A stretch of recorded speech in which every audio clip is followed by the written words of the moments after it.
जय हिंद। मैं अमित कुमार आप सबको अपने इस चैनल पर हार्दिक स्वागत करता हूं। तो हम लोग बीपीएससी के एग्जाम जो आने वाले हैं और इसके अलावा जो ईपीपीसीएस के अपकमिंग एग्जामिनेशन है जो आ सकते हैं 2026 में, उसके जो जितने भी करंट अफेयर हो सकते हैं एग्जाम के दृष्टिकोण से, तो हम लोग डेली देखते हैं। डेली करंट अफेयर सीरीज में जो मैक्सिमम जो है द हिंदू और इंडियन एक्सप्रेस और दैनिक भास्कर न्यूज़पेपर से लिया जाता है। जो आज की डेट है 28 मार्च 2026, और आज के जो इम्पोर्टेंट पॉइंट्स हैं उसको हम लोग देखेंगे जो हमारे एग्जाम के दृष्टिकोण से रिलेवेंट होंगे। चलिए तो इसमें स्टार्ट करते हैं। आज का हमारा जो टॉपिक्स है ओलिव रिडले से संबंधित ये करंट अफेयर है। दूसरा है यौन शोषण से संबंधित, जिसकी पहचान उजागर करने का सुप्रीम कोर्ट का क्या गाइडलाइन है। जो जिला दारा में ही हिमस्खलन कैसे आया है। विश्व बौद्ध शांति सम्मेलन कहाँ पर स्थापित किया गया है, कहाँ हो रहा है और क्यों किया जा रहा है। इसरो का मिशन जो है नेक्स्ट 2025-28 और भारत के पर्यावरण और क्लाइमेट चेंज मंत्रालय उसके द्वारा ये जो है ओलिव रिडले कछुआ संरक्षण का प्रावधान किया जा रहा है। तो ये कहाँ पर किया जा रहा है, तो आंध्र प्रदेश का जो है आंध्र प्रदेश का काकीनाडा में स्थित है। काकीनाडा जो ये खाड़ी है इसमें एक द्वीप है जिसका नाम है होप।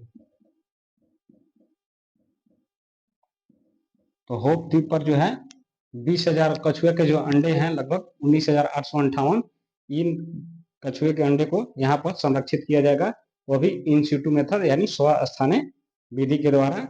अब इसमें क्वेश्चन उठ सकता है कि स्व स्थाने होता क्या है। तो वो स्थान होता है जहाँ पर जो कोई भी चीज होता है जिसका संरक्षण करना होता है तो उसी जगह पर किया जाता है जहाँ पर उसका ओरिजिनल निवास है, यानी प्राकृतिक निवास है वहां पर।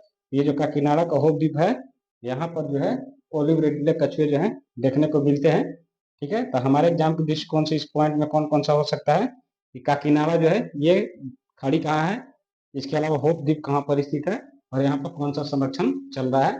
और ठीक है, तो ये हमारे लिए 3 पॉइंट्स हो जाते हैं जो वनडे एग्जाम में और प्री एग्जामिनेशन में पूछे जाते हैं।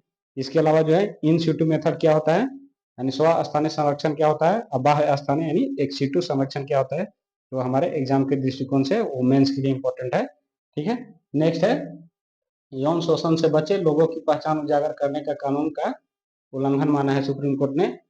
यहाँ पर कहने का ये मीनिंग है कि जो भी यौन दुर्घटनाओं से या यौन शोषण का पीड़ित जो व्यक्ति है, महिला पुरुष बच्चा कोई भी, यदि उसको किसी भी तरीके का पहचान को उजागर किया जाता है तो ये कानूनी के रूप से उल्लंघन माना जाता है। अब ये बात करें तो सुप्रीम कोर्ट ऐसा बोल रहा है, इसका मतलब है ये किसी कारणवश बोल रहा होगा। इसके अलावा बात करें तो सुप्रीम कोर्ट जब बोल रहा है ये, इसके पीछे का जो रीजनिंग होगा वो भी होगा। इसके अलावा जो बात करें कि किस कानून के तहत ऐसा बोल रहा है, क्या कौन सा जजमेंट था सुप्रीम कोर्ट का है या हाई कोर्ट का जिसके द्वारा ये किया जा रहा है। तो सुप्रीम कोर्ट ने 2018 में एक वाद सुना था, निपुण सक्सेना बनाम था भारत संघ में, 2018 का जो है जजमेंट था सुप्रीम कोर्ट का है। उसमें सुप्रीम कोर्ट के द्वारा बताया गया था कि किसी भी व्यक्ति का पहचान उजागर करना या किसी भी तरीके का जो पीड़ित व्यक्ति है उसकी पहचान उजागर करना और अदालत के जितने भी है रिकॉर्ड्स हैं उसको पब्लिश करना, उल्लेख बाहर नहीं किया जा सकता है जो यौन संबंधित मामले हैं उसके रिगार्डिंग। ठीक है, इससे जो है यौन पीड़िता को यौन पीड़ित व्यक्ति को उसकी पहचान के उजागर होने से उसकी समाज में मानव प्रतिष्ठा की कमी हो सकती है। इसके देखते हुए सुप्रीम कोर्ट ने यह निर्णय दिया था 2018 में निपुण सक्सेना वाद में, जो भारत संघ के विरुद्ध था। नेक्स्ट है जो जिला दारा में हिमस्खलन देखने को मिला है जिससे 7 व्यक्तियों की मौत हो गई है। और ये बोले तो हिमस्खलन क्या होता है, ये हमारे ज्योग्राफी का एक टर्म है। ठीक है, और ये कहाँ पर हुआ है हिमस्खलन, तो श्रीनगर लेह राष्ट्रीय मार्ग है यहाँ पर ये देखने को मिला है। इसके अलावा देखिए तो जो जिला दर्रा जो है, ये एग्जाम में बहुत बार पूछा जाता है कि जो जिला दर्रा है कहाँ, तो ये हमारे कश्मीर में। और ये किस किस को जोड़ता है ये भी पूछता है, ये किस नेशनल हाईवे पर है ये भी जो पूछता है। ठीक है, तो ये श्रीनगर लेह राष्ट्रीय मार्ग जो है उस पर है।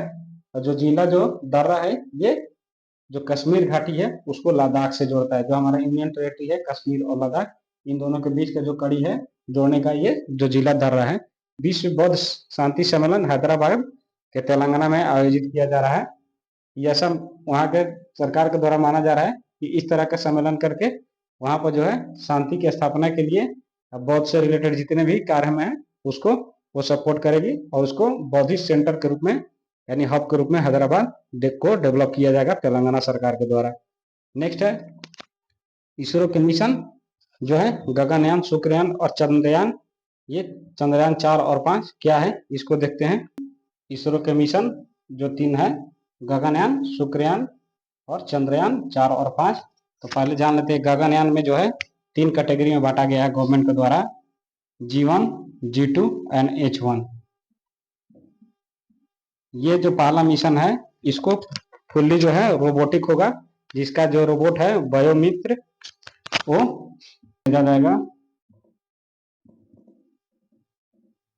ठीक है। और ये जब अपना परीक्षण करके वापस आएगा तो फिर G2 मिशन को भेजा जाएगा।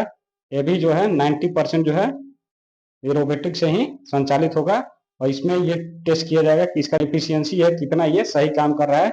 90% यदि एक्यूरेसी रहता है, इससे एबव रहता है तो फिर ह्यूमन को उसके ऊपर भेजा जाएगा। तो इसके ये 3 चरण में हुआ है। H1 मीन्स ह्यूमनाइड मिशन है, G1 G2 जो है मानव रहित है, जिसमें मानव नहीं जाएंगे, रोबोट के द्वारा इसको संचालित किया जाएगा। इसके अलावा बात करें एक है शुक्र, ये मिशन कब कब चलेगा तो ये है 2026 से लास्ट तक। तो क्या है तो ये है इंडिया के द्वारा और इसरो के द्वारा यह निर्धारित किया गया है कि 2035 तक जो है भारत का अपना इंटरनेशनल स्पेस स्टेशन होना चाहिए, जैसा कि यूएसए, रशिया और चाइना का है, ठीक है। तो ये इस तरह का इंडिया अपना स्टेशन बनाना चाह रहा है अंतरिक्ष में। इसके अलावा बात करें तो शुक्रयान मिशन जो है, ये शुक्र मिशन जो है शुक्र ग्रह के चारों बगल जो इन्वायरमेंट है उसका जो है जांच पड़ताल करेगा, उसके बारे में अध्ययन करेगा। इस मिशन की बात करें तो ये कब होगा तो इसका मिशन का डेट रखा गया 2028 या 2029 में ये मिशन लॉन्च किया जाएगा। इसके अलावा बात करें तो चंद्रयान अभी तक 3 जा चुका है। इसके अलावा 4 और 5 का भी चंद्रयान का मिशन का लक्ष्य रखा गया है इसरो के द्वारा। ये जो तीनों मिशन है गगनयान, शुक्रयान और चंद्रयान, ये इसरो द्वारा संचालित किए जा रहे हैं, यानी इसरो का ही मिशन है। गगनयान में बात करें तो सॉरी एक नाम छूट गया है, जो गगनयान मिशन में जब ह्यूमनाइड जाने वाले हैं यानी ह्यूमन लोग जाने वाले हैं, जिसमें जो है 4 इंडियन एयरफोर्स के कैप्टन जाएंगे, जिसमें 3 के ग्रुप कैप्टन होंगे और एक विंग कमांडर होंगे, जिसमें बालाकृष्णन नायर है, ठीक है, अंगद सिंह है, इसके अलावा शुभांशु शुक्ला है और एक है अजीत कृष्णन। ये 4 लोग जो है गगनयान मिशन जब होगा उसमें ये चारों जाएंगे अंतरिक्ष स्टेशन पर।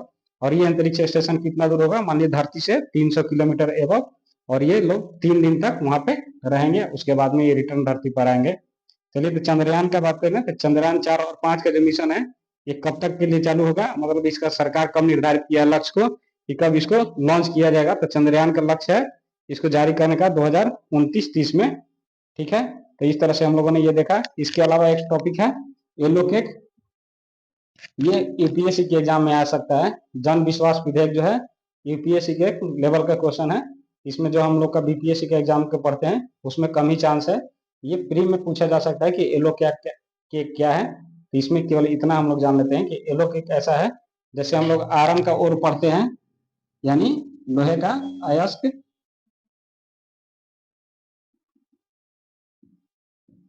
ठीक उसी प्रकार ये यूरेनियम का अयस्क है जिसको येलो केक बोला जाता है।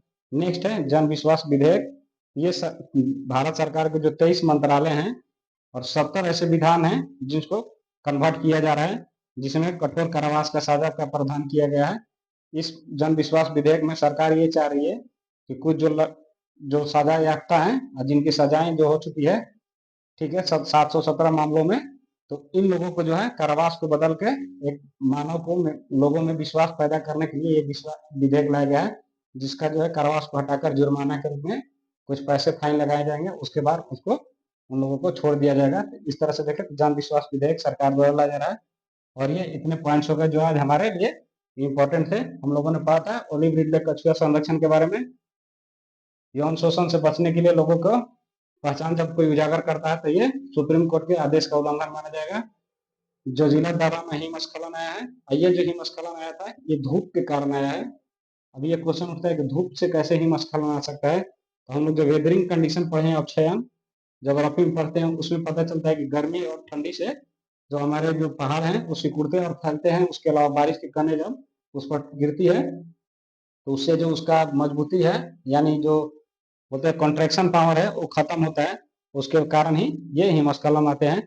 और ये हमेशा जब भी सुनने को आता है तो मैक्सिमम टाइम जो है राष्ट्रीय राजमार्ग पर ही या ऐसे रेलवे पर ही, हाईवे पर ही आते हैं। ऐसा इसलिए क्योंकि हाईवे जो है हिमालयन रीजन में, मान लीजिए ये हाईवे है तो ये इसकी कंटूर है, तो इसी कंटूर के अनुसार से बनता है। तो ये जो हिमालय का ऐसा मान लीजिए कोई पोर्शन है, यहाँ से जब काटते हैं तो इसे इस तरह से काटते जाते हैं, ठीक है। तो इस वाले जो पोर्शन होता है यहाँ से जो है कमजोर हो जाता है, और जब अपक्षयन की क्रिया होती है तो ये जो है हिमस्खलन होते जाता है। ये हिमस्खलन जो है बर्फ के कारण भी हो सकता है, धूप के कारण भी, और बारिश के कारण भी, ठीक है। विश्व बौद्ध शांति सम्मेलन का हुआ हैदराबाद के तेलंगाना में। और इस तरह से हम लोगों ने ये टोटल आज का करंट अफेयर देख लिया। मिलते हैं नेक्स्ट वीडियो में, तब तक के लिए बाय, जय हिंद।